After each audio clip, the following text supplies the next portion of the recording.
Fazilat Miliyeva, shifokor tadbirkor.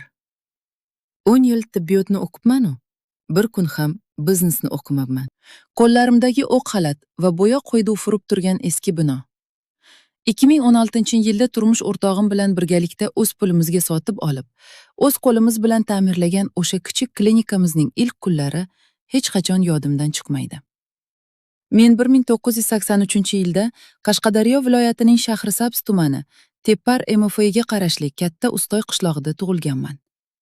Yoshligimdan boy badavlat bo'lishni, ko'p pul topib, odamlarga yordam berishni chuqur orzu qilardim.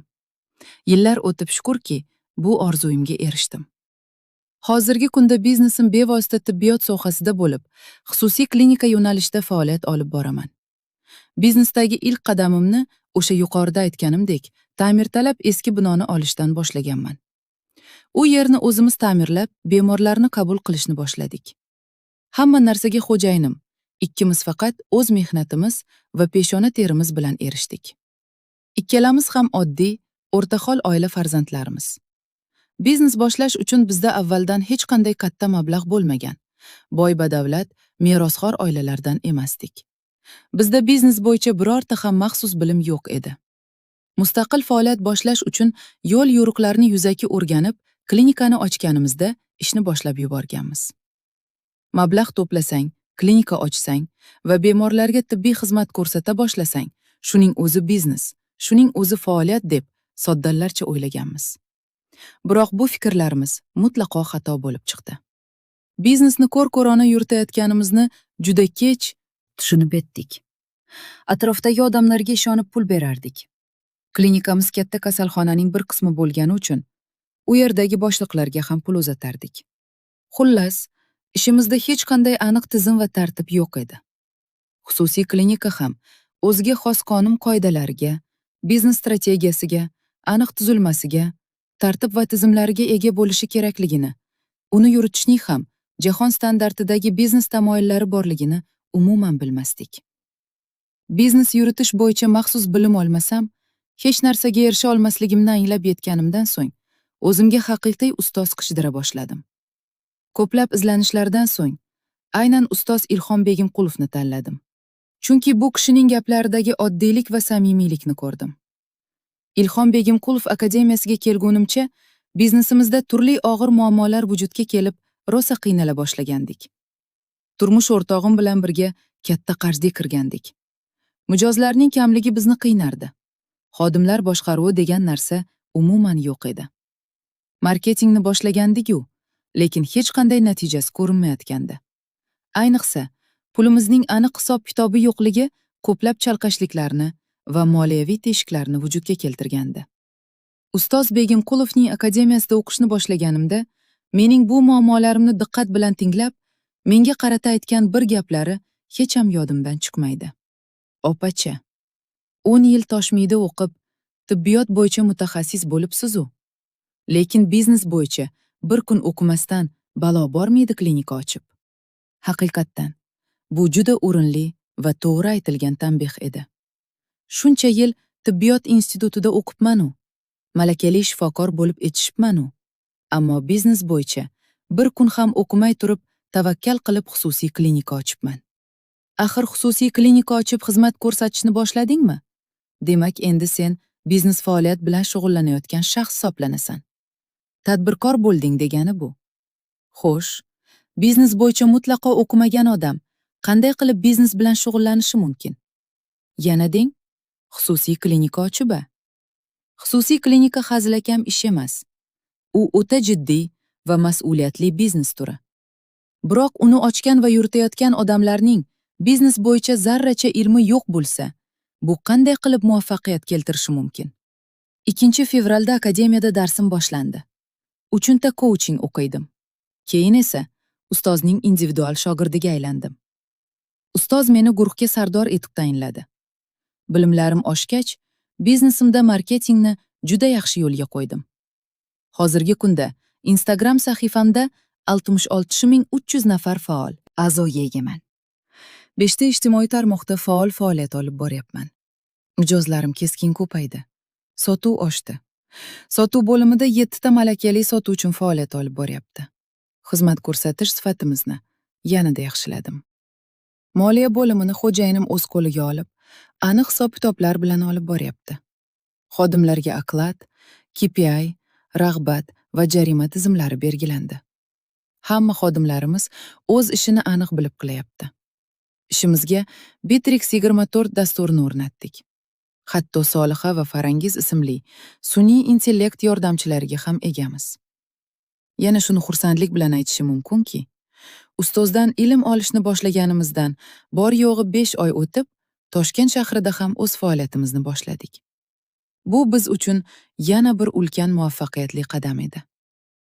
Ustoz Ilhom Begimqulovning men qattiq hurmat qiladigan jihatlari juda ko'p.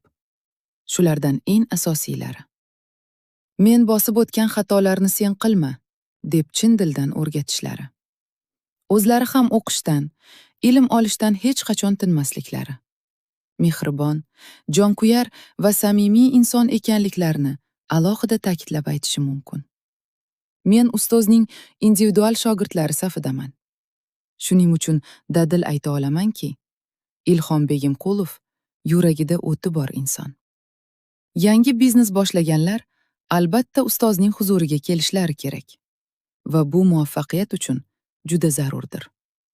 Ustozning intiluvchan va bilimlarga to'la davrasiga kirib, juda ko'p kuchli do'stlar orttirdim. Hatto milliarderlar bilan ham yaqindan tanishdim. Ustozimizning ustozi bo'lmish Shavkat aka Dadajonov bilan tanishganim ham hayotimdagi katta voqea bo'ldi. Ayniqsa, xalqning orasida obro' e'tiborim ortdi. Mana, bugun ustozning kitobiga ham chiqyapman. Ustozning sevimli shogirdlaridan biriga aylanganimdan benihoya xursandman. Ustoz men va turmush o'rtog'imning hayotini tubdan yaxshi tomonga o'zgartirib yubordi. Bu kishi nafaqat biznesdan, balki shaxsiy rivojlanishdan, o'zini o'zi o'zgartirishdan, biznes va oilani qanday qilib oltin oraliqda olib borishdan, oila muhitini tartibga solib, baxtli yashashdan ham hayotiy saboq beradi. Ustoz bilan birgalikda hayotimning keyingi 10 yillik strategiyasini tuzib chiqqanmiz. Endi bizda aniq strategiya, aniq maqsad, aniq reja va eng muhimi, aniq boshqaruv bor. Akademiyada o'qimaganlar biznesning 6 ta ustuni nima ekanligini tushunmaydi ham, uni amalda bajara olmaydi ham.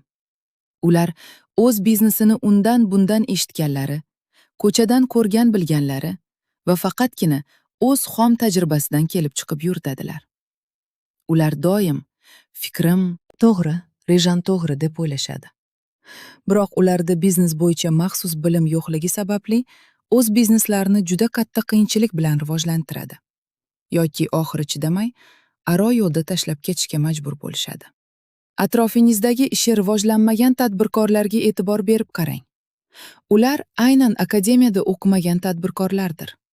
Yoki ishini bir amallab, yillab vaqt yo'qotib, sog'lig'ini berib oyoqqa turg'azgan. Ammo endi shu biznesni boshqara olmay, hatto o'z oilasiga ham vaqt topa olmayotganlarga qarang. Ular ham akademiyada o'qimagan tadbirkorlardir. Akademiyada esa sizning barcha muammolaringizga aniq yechim beriladi. Va siz qanday xatolar qilayotganingizni ko'zguda ko'rgandek anglab yetasiz. Qisqa muddat ichida o'zgarasiz. Hatto butunlay boshqa odamga aylanib qolasiz.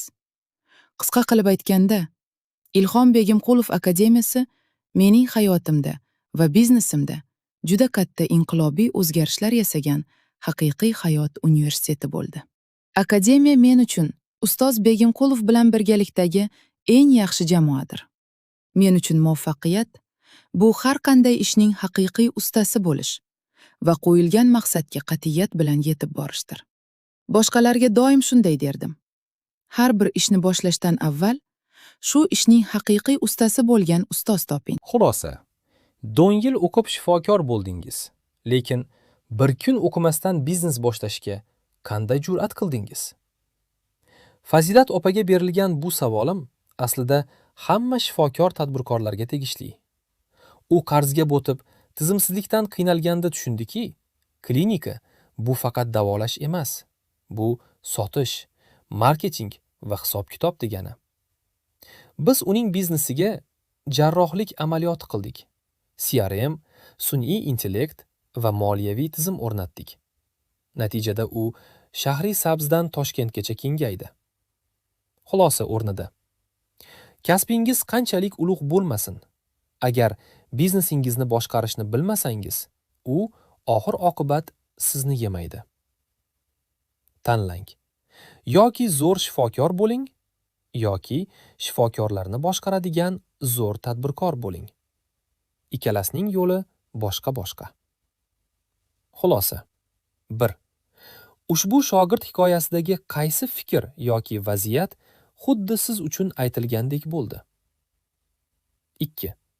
Shogirdning qaysi to'g'ri harakatlarini aynan hozir biznesingiz yoki hayotingizda qo'llashingiz mumkin? 3. Aynan shu hikoyadan xulosa qilib, biznesingiz yoki hayotingizda qaysi kichik o'zgarishni amalga oshirasiz?